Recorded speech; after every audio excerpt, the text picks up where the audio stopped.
जननीं शारदां देवीं रामकृष्णं जगद्गुरुं पादपद्मे तयोः श्रित्वा प्रणमामि मुहुर्मुहुः। नमः श्रीयतिराजाय विवेकानन्दसूरये सच्चित्सुखस्वरूपाय स्वामिने तापहारिणे।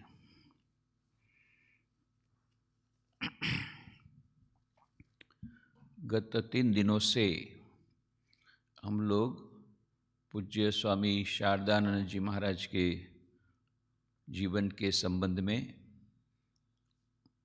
चर्चा कर रहे हैं। कल हम लोगों ने देखा कि किस प्रकार से उन्होंने जो कृपा की उसके कारण सूर्यकांत त्रिपाठी निराला जी एक बहुत बड़े साहित्यकार हुए। जो शक्ति का संक्रमण उन्होंने किया उसके कारण वे इतने बड़े साहित्यकार हुए। परसों हमने देखा कि पूज्य भूतेशानंद जी महाराज ने उनके संबंध में जो कहा था वो सब बातें भी हमने कही थोड़ी थोड़ी, और उसके पहले उनका जीवन देखा। तो पूज्य स्वामी शारदानंद जी महाराज, इनके कई पहलू हैं। एक पहलू है बिग एडमिनिस्ट्रेटर, जनरल सेक्रेटरी, पूरे रामकृष्ण मठ मिशन के 30 साल तक उन्होंने भार वहन किया। तो दूसरा पक्ष है एक राइटर का, एक महान लेखक, कि उस प्रकार से उतने कोलाहल के बीच उन्होंने श्री रामकृष्ण लीला प्रसंग जैसा एक अमर ग्रंथ उन्होंने उसकी रचना की बंगला भाषा में। अपूर्व वह ग्रंथ है जिसमें अवतार श्री रामकृष्ण देव की पूरी लीला का अद्भुत वर्णन, साथ साथ में उनके संबंध में जो उनकी खुद की अनुभूतियाँ उन्होंने उसमें साथ में दे दी है। उन्होंने यह भी कहा है कि उसमें एक भी वर्णन ऐसा नहीं है जिसकी अनुभूति लेखक को न हुई हो। बहुत बड़ी बात है। फिर वे माँ के भारवाहक के रूप में भी हम उनको देखते हैं। फिर हम देखते हैं किस प्रकार से वे कितने दुखियों के, आर्त लोगों के करुणा के सागर, ऐसे वे सभी को आश्रय देते हैं वहाँ पर उद्बोधन भवन में। कुछ पागल, कुछ आधे पागल, कुछ ऐसे लोग, दुष्ट लोग जिनको कोई रखना नहीं चाहता, ऐसे सब लोगों को लेकर के उनका संसार था। और अद्भुत उनकी वह सहन शक्ति, अद्भुत वह उनकी करुणा, ये एक और पक्ष है। एक उनके जीवन का एक और पक्ष है, वो है जिससे कि ज़्यादातर लोग अनजान हैं। वह है वे हास्य रसिक भी थे। आश्चर्य होता है कि कैसे हो सकता है, परंतु यदि हम याद रखें कि भगवान श्री रामकृष्ण देव ये कहा करते थे कि माँ मुझे रस में डुबाए रखना, माँ हमें रसे बसे थाकबो, हमें शुक्नो साधु करिश्नी, मुझे सूखा साधु मत बनाना, मुझे रस में डुबा के रखना, हमें रसे बसे थाकबो। तो सचमुच में हम उनके जीवन में देखते हैं, रामकृष्ण वचनामृत में भी कभी घटनाएं आती, किस प्रकार से श्री रामकृष्ण देव नकल करके बताते हैं, और भी कई कई प्रकार की विनोद की बातें करते हैं। और ये जो उस समय जो ये लड़के थे जो उनके पास आते थे, वो लोट पोट करके हंसते थे। ये सब भी वर्णन हमको मिलता है वचनामृत में। तो श्री रामकृष्ण देव मानो ये आनंद का बाजार लगा देते थे, आनंद की हाट लगा देते थे। इतनी इस प्रकार से, और खुद भी बोलते थे, अरे इस प्रकार से मैं थोड़ा सा मसाला न दूं तो ये जो यंग लड़के आएंगे कैसे, ये तो जवान लड़के हैं, इनको तो कुछ मनोरंजन की बातें होगी, कुछ आनंद की बातें होगी, तभी तो आएंगे मेरे पास। तो इसलिए बीच बीच में बोले इस प्रकार से मैं छोड़ता हूँ। तो बहुत छोड़ते थे, आनंद की हाट लग जाती थी श्री रामकृष्ण देव के पास। और ब्रह्म के बारे में भी कहा उपनिषद में, रसोवी सह, वे रस से परिपूर्ण हैं। तो यह रस से ही मानो सारा संसार हुआ है। और वह जो आनंद स्वामी विवेकानंद जी, और इसीलिए श्री रामकृष्ण देव के जितने पार्षद ये सभी में कुछ न कुछ मात्रा में उस विनोद की, हास्य विनोद की कुछ न कुछ उनके कुछ अंश उसमें आए हैं। स्वामी विवेकानंद जी का तो हमने बातें की थी, किस प्रकार से स्वामी विवेकानंद ठहाका मार के हंसते थे, बहुत प्रकार से मजाक करते थे, और वहाँ पर अमेरिका में उन लोग को यह उनके लिए बड़ी आश्चर्य की बात थी। और एक महिला ने कह भी दिया, Swami you ought to be more serious, you are a religious preacher. और स्वामी जी ने तुरंत उत्तर दिया, yes madam, I too become serious when I got stomach ache. Madam, बात ऐसी नहीं कि मैं हमेशा हंसते रहता हूँ, जब मुझे पेट में दर्द होता है मैं भी गंभीर हो जाता हूँ। और फिर उन्होंने असली उत्तर दिया, why should I be serious, we are the children of immortal bliss, हम आनंद की संतान हैं, हम क्यों निरानंद में रहेंगे। तो श्री रामकृष्ण देव के जितने अंतरंग शिष्य ये भी आनंद में रहते थे और हास्य व्यंग करते थे, बहुत प्रकार के चुटकुले सुनाते थे।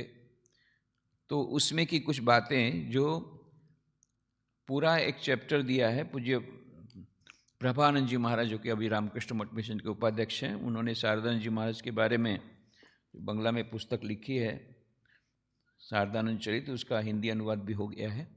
तो उसमें एक पूरा चैप्टर दिया है, रसिक, हास्य रसिक स्वामी शारदानंद जी, उसी में की कुछ बातें आज हम ये कहते हैं, उसकी चर्चा करते हैं।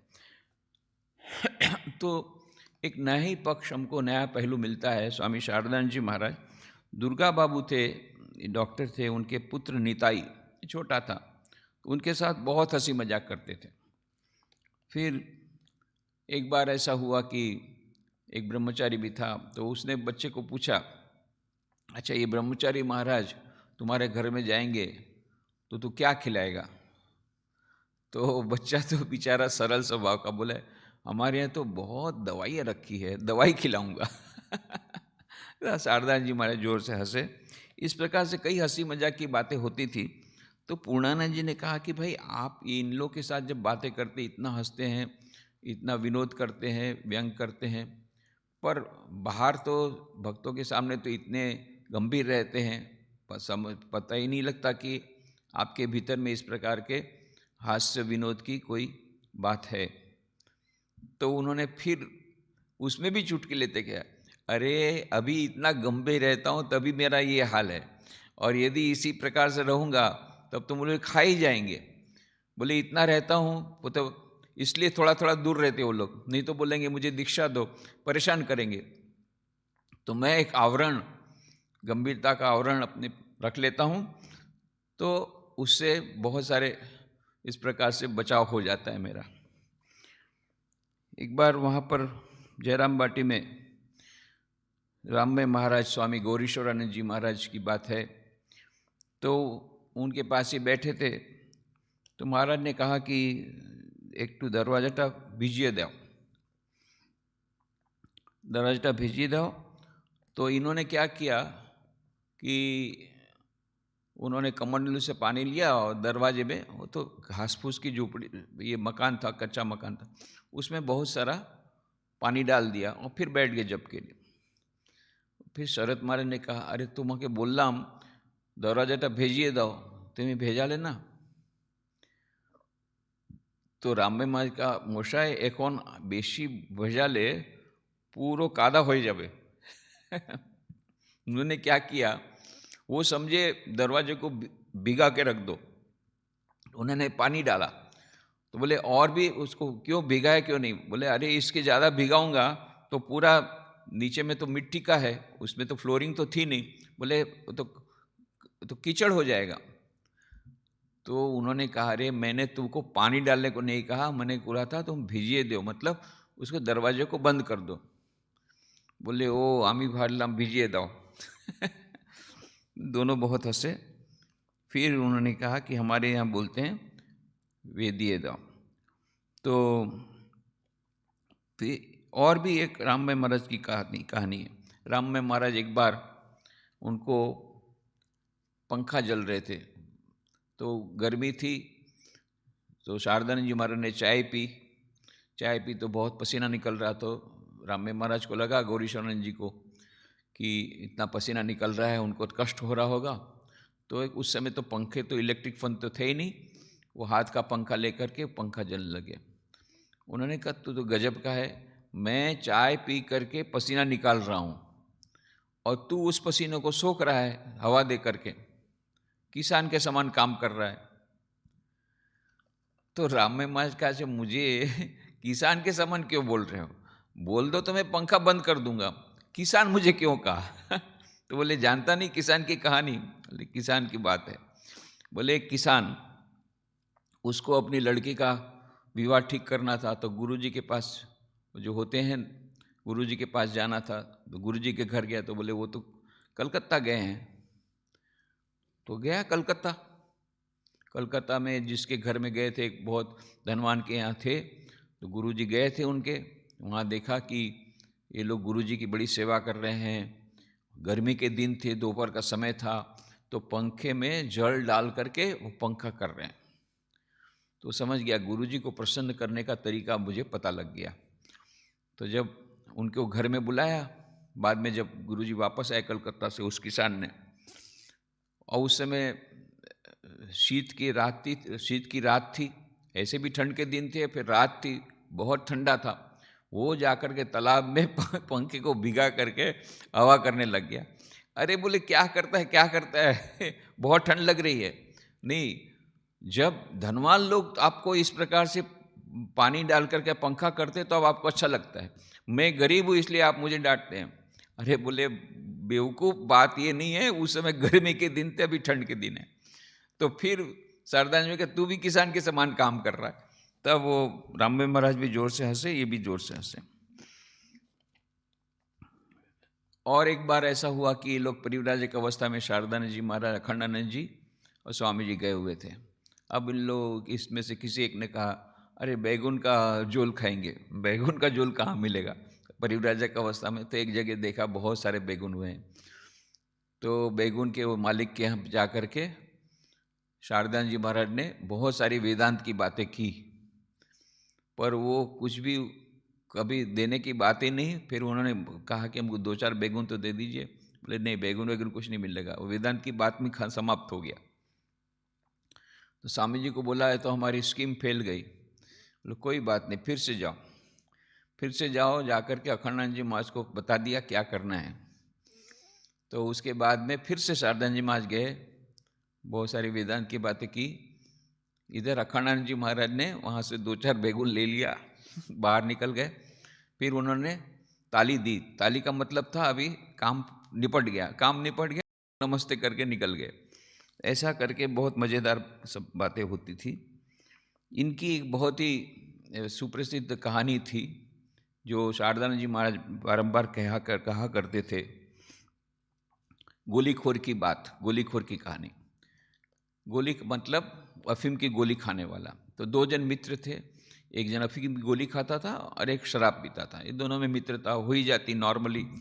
2 शराबी या 2 इस प्रकार के जो व्यसन वाले, उनमें जल्दी से दोस्ती होती है, तो इनमें दोस्ती हो गई।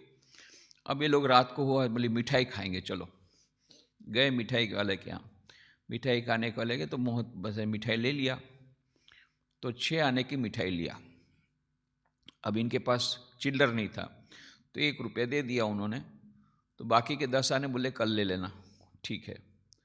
दूसरे दिन रात को फिर इन्होंने भी गोली खाई, इन्होंने भी शराब पिया। अब ऐसा था कि जिस दिन उन्होंने मिठाई खाई थी, वो दुकान से जब बाहर निकले तब उन्होंने देखा एक सांड बैठा हुआ है। अब दुकान का नाम तो पढ़ना भूल गए थे, पर इतना उनको पक्का पता था कि सामने एक सांड है। तो फिर आए, उसी इलाके में आए, देखा एक सांड, वही सांड बैठा हुआ है। पर आश्चर्य की बात, वो सांड के सामने दुकान है, वो मिठाई की दुकान नहीं है, एक टेलर की दुकान है, दर्जी की दुकान है। तब जाकर के इन लोगों ने कहा भाई कल का हमारा 10 आना वापस करो। अब ये दर्जी भी हक्का बक्का रह गया। बोले मैंने कब तुमको ये मिठाई दिया? अरे बोले तो गजब का है यार, तूने रातों रात दाढ़ी भी बढ़ा ली, दुकान भी, मिठाई की दुकान में से दर्जी बन गया।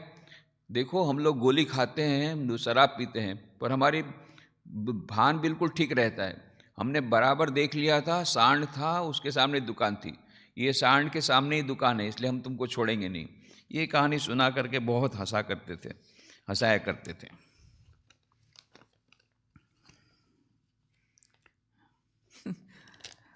और कहा करते देखो केवल थ्योरेटिकल नॉलेज से नहीं होगा, व्यावहारिक ज्ञान होना चाहिए, प्रैक्टिकल नॉलेज होना चाहिए। संसार में जब रहते हैं, जो श्री रामकृष्ण की बात हुई, भक्त हो भी तो हो भी, बोका हो भी कहना।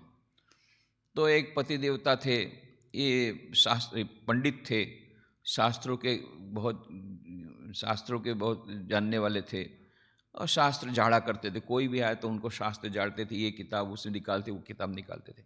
अब एक बार ऐसा हुआ कि पत्नी थोड़ी देर के लिए पानी वगैरह लेने के गई नदी में, पास में तालाब में पानी लेने गई। तो उसने कहा देखो मैंने दाल चढ़ाई है, तो दाल का ध्यान रखना।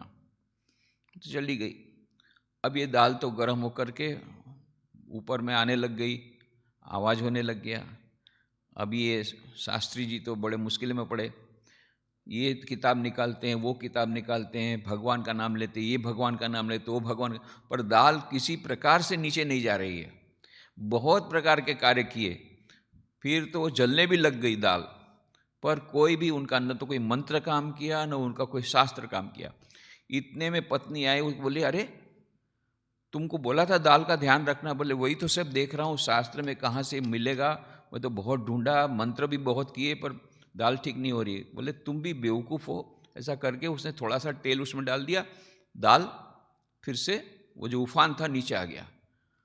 पति देवता तो प्रसन्न हो गए, अरे वाह रे वाह, तुम तो जगदम्बा की शक्ति तुम्हारे में है, असंभव कार्य तुमने संभव कर दिया। जो दाल किसी प्रकार से नीचे नहीं जा रही थी, वो 1 मिनट में आपने कर दिया। आप तो साक्षात जगदम्बा है, करके साष्टांग प्रणाम किया पति देवता ने पत्नी को। ये बता के गल्प बता के बोलते थे देखो भाई, व्यावहारिक नॉलेज थोड़ा होना चाहिए। एक गिरीश घोष की कहानी थी। वो गिरीश घोष की कहानी ऐसी थी, गिरीश घोष कहा करते थे, बाद में ये भी कहते थे शारदानंद जी महाराज। एक गांव का आदमी गया था कलकत्ता। तो जब वापस आया तो मानो ऐसा मानो विश्व विजय करके आया हो। बोले कलकत्ता में देखा, ऐसी दुकान है, ऐसा वो है, ये है, सब इधर उधर ऊपर बढ़ा चढ़ा करके बोलने लग गया। अब गांव वाले बेचारे मुंह खोल करके सब सुन रहे हैं, हाँ हाँ, वो जितना हाँ हाँ कर रहे हैं और भी जोर के बढ़िया उसको और उत्साह आ रहा है और सुना रहे हैं। फिर उन्होंने पूछा अच्छा वहाँ पर रानी रासमणी को देखा, वो दक्षिणेश्वर का मंदिर? अरे देखा क्या, अच्छी तरह देख के आया हूँ। तो कैसा देखा? अरे वो रासमणी एक तरफ रखा है तेल, एक तरफ रखा है चीनी, बीच बीच में चीनी खाती है, शक्कर खाते रहती है, और जो उसकी बहुत बड़ी बड़ी मूछें हैं, रानी रासमणी की मूछें और वो तेल लेकर के ऐसा ऐसा ऐसा ऐसा मूछों में तेल देते रहती है। और शारदानंद जी महाराज उसकी अकल करके बोलते थे देखो ऐसे ऐसे मूछ में तेल देती थी ये करके बहुत हंसाते थे, ये कहानी सुना करके मूछ पर ताव देती थी तेल से। फिर एक बार गए थे अखंडानंद जी महाराज स्वामी जी और शारदानंद जी गए थे गढ़वाल में। बहुत सारे दिन भूखे थे, कई जगह पर उन्होंने भिक्षा मांगी, कोई भिक्षा देने को तैयार नहीं हुआ। अब क्या किया जाए? तब अखंडानंद जी महाराज ने डंडा लेकर के जोर से पछाड़ते हुए एक घर में गए। कौन है? निकलो बाहर, निकलो बाहर, निकलो बाहर। डंडा मार मार के जोर जोर से डंडा पीटने लगे और सब लोग इधर उधर सब बाहर निकल गए। ये सब साधु लोग भूखे हैं, खाना देते नहीं हो तुम लोग। इस तरह जोर से सब लोग अपना अपना खाना लेके आए तो बोले वो लोग चाहते हैं कि साधु लोग सामने से मांगे तब वो देंगे, ऐसे नहीं देंगे। इसीलिए फिर वो कहावत हो गई, गढ़वाल सरीखा दाता नहीं, बिना लाठी के देता नहीं। और लाठी जब दिखाने के तब देगा, ऐसे नहीं देगा। और एक बार भिक्षा के लिए गए थे स्वामी शारदानंद जी महाराज।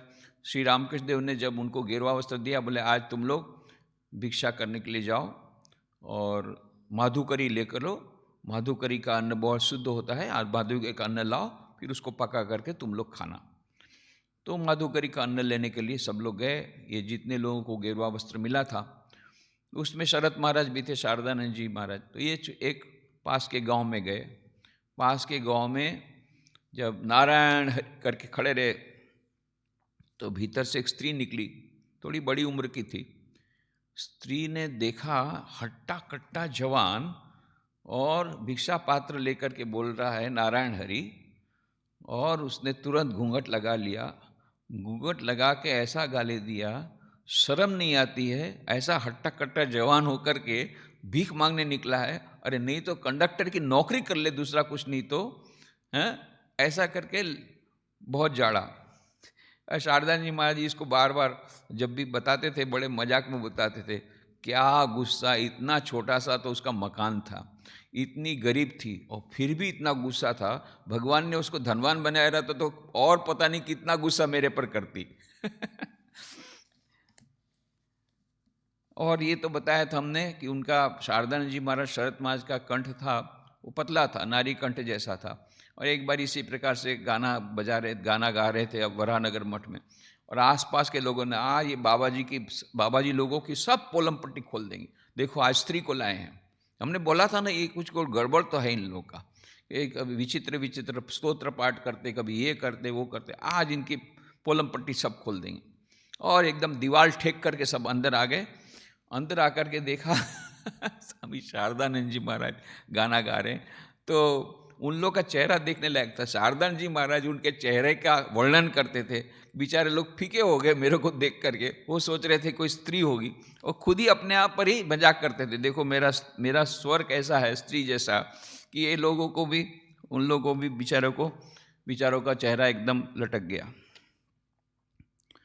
आलम बाजार मठ की बात है। आलम बाजार में ये भी भूतिया मकान, वराहनगर में सस्ते में मिला क्योंकि वो भूतिया मकान था। आलम बाजार का जो मठ हुआ वो भी भूतिया मकान, उससे थोड़ा बड़ा था, पर तो ये भी भूतिया था, इसीलिए सस्ते में मिला। तो आलम बाजार मठ में ऐसा कहा जाता था कि वो नीचे के रूम में किसी ने आत्महत्या की थी, तो ऐसा मानते हैं कि वो आत्महत्या करता है तो उसको भूत होना पड़ता है, तो इसलिए बोलते हैं वहाँ पर आसपास के लोग तो बहुत डरते भी थे, तो वो कहा भी करते थे यहाँ भूत है। अब ये स्वामी जी ने कहा, अरे हम लोग तो शिव जी के भूत हैं, हम लोग को कुछ नहीं होगा, और रहते थे आराम से। अब बड़े कमरे में 5 गुरु भाई रहते थे, तो बाहर के बरामदे में, बाहर के कमरे में स्वामी शारदानंद जी और सदानंद जी, ये दोनों रहते थे। रात को, आधी रात को ऊपर से छत पर कुछ आवाज़ होने लगे, विचित्र प्रकार की आवाज़ होने लगी। तब ये गुरु भाई ने क्या बात किया है, तो किसी ने कहा, ये देखो ये लोग बोलते थे भूत, शायद हो सकता है भूत आया हो। और बाबूराम महाराज तो चला लगे, अरे अरे बचाओ रे बचाओ। तब शशि महाराज बोले, शशि महाराज उनके मान लो उस अभिभावक के जैसे थे, वही सबको ज़बरदस्ती मुंह में ठोस करके खिलाते थे, वही सबको सुलाते थे, अरे सारी रात जप ध्यान नहीं करना, थोड़ा सो। तो रामकृष्णानंद जी महाराज ने तब डंडा ले हाथ में लिया, आज भूत के बाप की मैं खोज लेता हूँ, ऐसा करके गए ऊपर छत पर देखा तो डंबल पड़े हुए हैं एक लालटेन रखी हुई है, और फिर नीचे जाकर के शारदानंद जी माँ सदानंद जी नदारद है ही नहीं। तब समझ गए यही लोगों की ये चाल है, तो बोले आज भूतों का श्राद्ध करता हूँ। पूर्णानंद जी करके वहाँ पर जो थे, उनके पास रहते थे, तो ये घर से बाहर नहीं निकलते, कमरे से बाहर। एक बार उन्होंने शारदानंद जी महाराज को पूछा, अच्छा ये किस उपाय से आसन पर सिद्धि हो सकती, आसन सिद्ध कैसे हुआ जा सकता है? बोले जिस उपाय से तुम आसन सिद्ध हुए उसी उपाय से सिद्ध हो सकते हैं।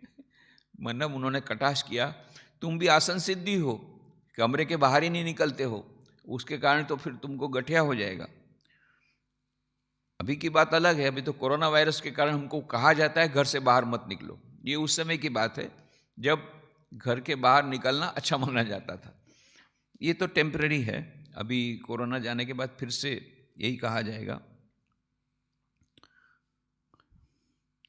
एक बार गिरीश चंद्र घोष के पास आए थे स्वामी शारदानंद जी महाराज, और लाटू महाराज भी बैठे थे। बीच बीच में गिरीश घोष के पास ये सब गुरु भाई आकर के बैठते थे, थोड़ा हंसी मजाक होता था ऐसा।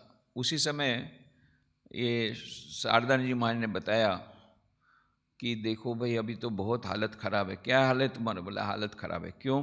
अरे बोले लोन तो ले लिया उद्बोधन भवन बनाने के लिए, भवन भी बन गया, अब उसका शोध तो करना पड़ेगा, अभी तो ब्याज भी लगेगा, फिर लोग तो अभी से पैसा मांगना शुरू कर दिए हैं, और इनकम कुछ हो नहीं रही है, तो दान भी आ नहीं रहा है, तो उसके लिए प्रयत्न है, क्या करें? तो लाटू महाराज, देखो तुम हमारा मंत्र नहीं मानते हो इसीलिए हाल है। तो लाटू महाराज एक मंत्र बोला करते, बोले उसको मंत्र नहीं बोलते थे, मंत्र, मेरा मंत्र सुनो, उसमें मानो। अभी तो तुमको मानना पड़ेगा, अभी जब तुमको खुद को पैसे की तंगी आई, अब तो तुमको मेरा मंत्र मानना पड़ेगा। क्या है मंत्र?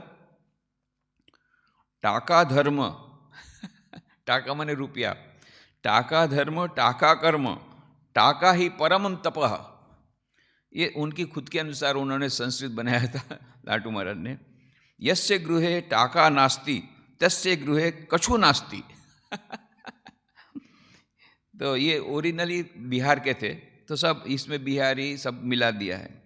तो टाका धर्म टाका कर्म टाका ही परम तपः, यस्य गृहे टाका नास्ति तस्य गृहे कछु नास्ति, केवल ठक ठक ठक केवल ठक ठक ठक। बोले ये हमारा मंत्र है, ये मंत्र तुम नहीं मानते हो इसलिए तुम्हारी हाल। बोले मंत्र मानने से मेरी समस्या साधन हो जाएगा, ठीक हो जाएगी? बोले हाँ, करके देखो। तब गिरीश चंद्र घोष को देखो, देखो तुम साक्षी हो, लाटू महाराज, लाटू बोल रहा है कि इस प्रकार से मैं उसका ये मंत्र मान लूँगा तो मेरी आर्थिक स्थिति, ये जो मेरी जो समस्या है लोन वापस देने की, वो सब ठीक हो जाएगी। गिरीश घोष बोले भाई इतनी झंझट में क्यों जाते हैं, मैं अभी तुमको पैसा देता हूँ, इसको समाप्त करो इस चैप्टर को। इस प्रकार से माने लाटू महाराज जीत गए, सामने ही सामने उसको टाका मिल गया उनका मंत्र सुनने से ही टाका मिल गया। एक बार की बात है, 1909 की लगभग की बात है। तो स्वामी शारदानंद जी महाराज जयरामबाटी गए, तो वहाँ से कुछ देर तो पैदल जाना पड़ता था, दोपहर का समय था। तो आमोदर नदी को पार करके वे एक पेड़ के नीचे बैठ गए, बहुत गर्म था, पसीने से लथपथ हो गए थे। और उसी समय पीछे में से एक वृद्धा आ रही थी। वृद्धा है कि ओ बाबा रे, भोंदू अवस्था तो देखो कि घामाचे। बोले भोंदू की अवस्था तो देखो, कितना पसीना निकल रहा है। उसका जो चेहरा देख करके शारदानंद जी महाराज को उससे भी हंसे ही, बाद में बोलते थे बुढ़िया का वात्सल्य भाव देखने लायक था और भोंदू शब्द खुद ही व्यवहार किया खुद के लिए, भोंदू की रकम, कितना पसीना निकल रहा है भोंदू के इसमें से। एक बार वाराणसी में थे, गंगा स्नान करके वापस आ रहे थे, तो लौटते समय एक बहुत मोटा आदमी जा रहा था। तब उन्होंने अपने दूसरे लोग जो थे भक्त, दूसरे अपने गुरु भाई थे, शिष्य, तब देखो तुम लोग मुझे मोटा करते कहते हो, ये देखो एक और नमूना देख लो मेरे से भी ज़्यादा मोटा है। ऐसा उनको पता पड़ गया था कि उनको सब अवर फैटी बॉय करके बुलाते हैं, अवर फैटी बॉय, ये इनका उपनाम दिया था। ये उनको कहीं से पता लग गया था कि लोग भीतर ही भीतर उनके मोटापे के कारण ये मजाक करते हैं, पर वो ही नेवर माइंडेड, वो उसको भी उसमें भी चुटकी लेते, मजाक करते थे। अंतिम बात है, जब अंतिम जन्मोत्सव जब उनका हुआ, उस समय वो बेलूमठ में थे, तो बहुत उनको बहुत सारी माला उनको पहनाएगी, उनको ये सजाएगा। तो उस समय उनके जो परम मित्र थे वैकुंठनाथ सान्याल, वो आकर के बोले अरे वाह, तुमको तो खूब सजाया है। तो शारदा जी महाराज ने चुटकी भरते हुए कहा, देखो ये कहाँ, ये माँ का दरवान, और इसको इन्होंने भगवान बना डाला है। लंदन की बात है, लंदन में मिस मुलर के साथ थे। तो मिस मुलर का स्वभाव तो बहुत, मिजाज उनका तो बहुत गर्म था। केवल शारदानंद जी महाराज जी अत्यंत शांत स्वभाव थे, इसलिए उनको वो टैकल कर सकते थे, सबको मालूम था। बाद में जब भारत में आई तब तो शारदानंद जी महाराज के सिवा कोई उनको टैकल नहीं कर सकता, इतना वो उनका मिजाज था, हाई उनका टेम्पर था, हॉट हेडेड थी। परंतु एक बार शारदानंद जी महाराज को भी बाद में कुछ बोलना पड़ा। बात ऐसी हुई, बातचीत कर उन्होंने कहा कि मैं कितनी बार भारत गई हूँ, जाके देखती हूँ सब कुत्ते, सब दुबले पतले, एकदम वृद्ध, गाय सब चारों ओर दिखती, सब दुबली पतली वृद्ध। But we English people very kind people, हम लोग इन लोग को वृद्धावस्था आने ही नहीं देते हैं। पहले ही काट करके उसका मांस खा लेते हैं। और तुम लोग बिल्कुल, तुम्हारे में दया नहीं है। हम लोग कैसे निंदा है, we English people so kind, we just kill them and eat them up. उनका कोई दुख दर्द ही नहीं रहता है। फिर शारदा जी माँ से नहीं क्या, अच्छा आपके घर में तो आपके जो बूढ़े माता पिता हैं उसको भी ऐसे ही करते हैं क्या? अरे बाबा, अरे बाबा, मिस बुलर को इतना गुस्सा आया, 3 दिन तक शारदा जी महाराज से बात नहीं की। तो इस प्रकार से वो हाजर जवाब भी थे, ऐसा नहीं कि पूरा पॉकेट कर लेते थे इंसल्ट। तो एक नरसिंह बाबू करके थे, ये रोज उद्बोधन में आते थे और बड़े मज़ेदार बातें करते थे, कुछ न कुछ करामती करते थे, कुछ एक्शन करते थे, बहुत हंसाते थे।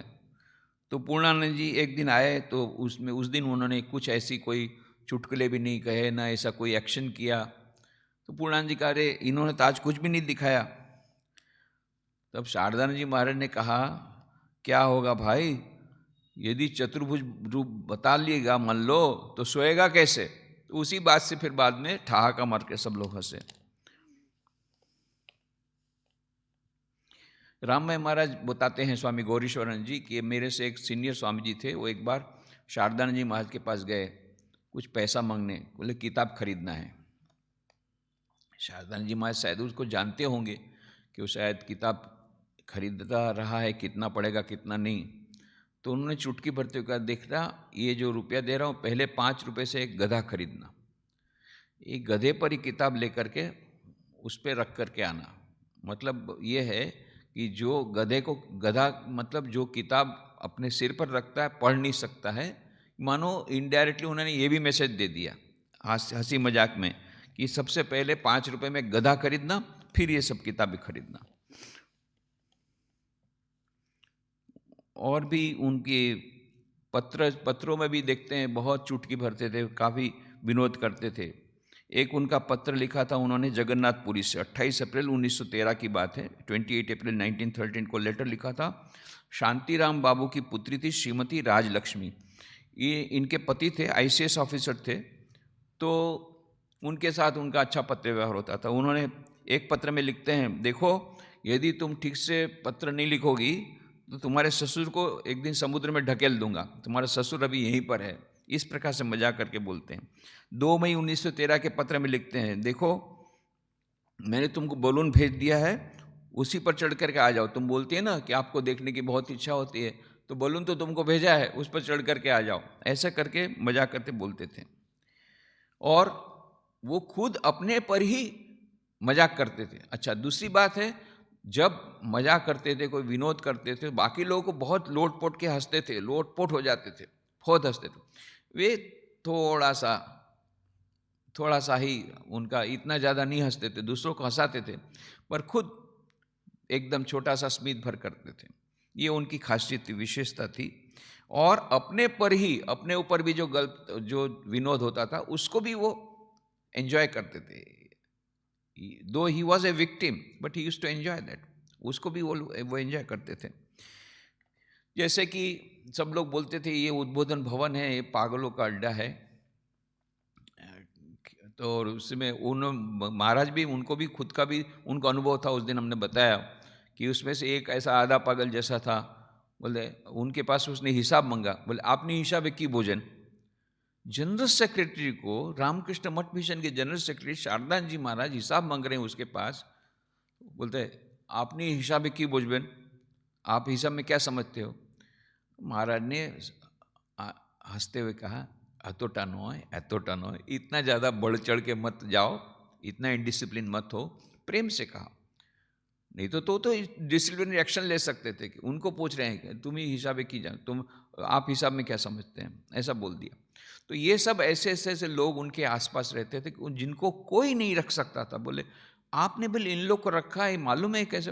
और बोले इसीलिए तो रखा है, कहीं नहीं चलेगा माल, हमको मालूम है, मेरे को मालूम है, पर फिर कहीं ना कहीं तो उनको रखना पड़ेगा, तो मैं रख रहा हूँ। मैं मानो शिव जी जैसे ये जहर पी लिए, विष का पान कर लिया, वो भी विष का पान करते थे रोज। इतने सारे लोग कितने प्रकार से उनको क्या क्या बोल रहे हैं, सब पॉकेट इंसल्ट को पॉकेट कर रहे हैं, सब अपमान सहन कर रहे हैं। कितना अपमान कभी सहन करना पड़ता था, कितना लोग दूसरे लोग बोल जाते थे कि ये देखो आपके साथ जो रह रहे हैं ऐसा कर रहे हैं, वो सब सुन लेते थे। ये अद्भुत उनका वो स्वभाव था। और कभी कभी वो खुद ही चुटकी लेकर करते थे, खेपार हाट बाजार महतोदेर खेपार हाट बाजार। खुद ही की जो उद्बोधन में दूसरे लोग तो बोलते ही थे कि उद्बोधन पागलों का अड्डा है, वो बोलते थे हाँ बात सच है, मेरा तो पागलों का ही अड्डा है। ये माँ का जो उस बहुत अच्छा गीत है, खेपार हाट बाजार महतोदेर खेपार हाट बाजार। हालांकि उसका मीनिंग अलग है कि माँ के नाम से जो पागल हो गए हैं उनके बारे में है, कि ये माँ के नाम से जो पागल हो गए, जगदम्बा के नाम से पागल हो गए, उन लोग का अड्डा है। यहाँ पर स्वामी शारदानंद जी महाराज उसी गीत को मानो इस पर रख दिया और उनको इंगित करके कहा खेपार हाट बाजार महतोदेर खेपार हाट बाजार। अरे भाई हमारा तो बाजार खेपार हाट बाजार, पागलों का अड्डा है, ऐसा करके खुद ही बात करते थे। एक बार जब वहाँ वाराणसी में थे तब उनको कहा गया कि आपने तो माँ शारदा देवी की इतनी सेवा की है, तो माँ शारदा देवी के बारे में कुछ लिखिए ना, जीवन चरित्र लिखिए। तब उन्होंने ब्राह्म संगीत एक है, गीत है उसमें, वो गीत उन्होंने गाया था, बहुत ही सुंदर गीत। वह मानो उन्होंने ये रहस्य उन्होंने उद्घाटन किया कि जो उनकी जो फीलिंग्स थी, उनकी जो भावनाएं थी, उसको मानो उस गान के द्वारा उन्होंने प्रस्तुत की। तो रंग देखे रंगमयी अवाक होए छी, बंगला में है वो। तो रंग देखे रंगमयी अवाक होए छी, हासिबो की कांदिबो ताई बसे भाबते छी, विचित्र भवेर खेला भांगो गोड़ो दुटी बेला, ठीक जेनो छेले खेला बुझते पेয়েছি, एतकाल रইলাম কাছে बेड़ाइलाम पाछे पाछे, चिनिते ना पेरे एकोन हार मेनेছি। कितनी सुंदर भावना है। मानो शारदानंद जी महाराज कहते हैं, वो गीत में जो है उसका कहते हैं, हे रंगमयी तेरा रंग देखकर मैं अवाक हूँ, बैठा बैठा यही सोच रहा हूँ कि मैं इस पर हंसूं या रोऊं, हंसूं या रोऊं समझ में नहीं आ रहा है। जगत का यह विचित्र खेल है, मैं समझ गया हूँ कि ठीक बच्चों के खेल के समान तुम इसे सुबह शाम तोड़ती गढ़ती रहती हो। इतने समय तक पास में रहा, पीछे पीछे घूमता रहा, परंतु तुम्हें पहचानने में अक्षम होकर अब मैंने हार मान ली है। कितनी सुंदर भावना है। सचमुच में शारदानंद जी महाराज बोलते हैं, मैं माँ के साथ रहा, इनके पीछे पीछे गया, कितनी उनकी सेवा की, पर जगदम्बा क्या है, उनकी महिमा समझ नहीं पाया। और जगदम्बा के बारे में जो है वही श्री रामकृष्ण के बारे में है, वही स्वामी विवेकानंद के बारे में है, वही उनके अंतरंग पार्षदों के बारे में है। तो हम लोग क्या समझेंगे? हमारी बुद्धि, इतनी छोटी सी बुद्धि से हम लोग इनकी लीला को क्या समझेंगे? यही कह सकते हैं, तुम्हें पहचाने में अक्षम होकर अब मैंने हार मान ली। हम लोग भी हार मान ले रहे हैं भाई, इन लोगों की लीला को हम समझ नहीं पाएंगे, पर जितना इसमें अवगाहन करेंगे उसमें कुछ न कुछ रत्न हमको मिलते जाएंगे। स्वामी शारदानंद जी की कुछ किताबें प्रसिद्ध हुई है, उनके बारे में किताब प्रसिद्ध हुई। एक तो उन्होंने जो ग्रंथ लिखा रामकृष्ण लीला प्रसंग, इंग्लिश में उसका नाम है Shri Ramakrishna the great master, और स्वामी चेतनानंद जी की किताब भी है Shri Ramakrishna a divine play, वो दूसरा ट्रांसलेशन है, 2 ट्रांसलेशन उनके हैं इंग्लिश में, Shri Ramakrishna the divine play और ये श्री राम ग्रेट मास्टर। इधर श्री राम की लीला प्रसंग बंगला में है, उसका हिंदी गुजराती सभी भाषाओं में अनुवाद हुआ है, वो शारदानंद जी महाराज ने खुद ने लिखा है। और पूज्य शारदानंद जी महाराज की पत्रावली भी है, शारदानंद जी महाराज के स्मरणांजलि भी है, और उनका चरित भी है, स्वामी शारदानंद चरित। इन किताबों से और भी हमको कुछ कणिका मिल जाएगी, उसको आप लोग ले सकते हैं। भगवान श्री रामकृष्ण देव, माँ शारदा देवी, स्वामी विवेकानंद, स्वामी शारदानंद जी महाराज के चरणों में प्रणाम करते हुए समापन करते हैं। ओम शांति शांति शांति। हरि ओम तत्सत। श्री राम कृष्णार्पणमस्तु।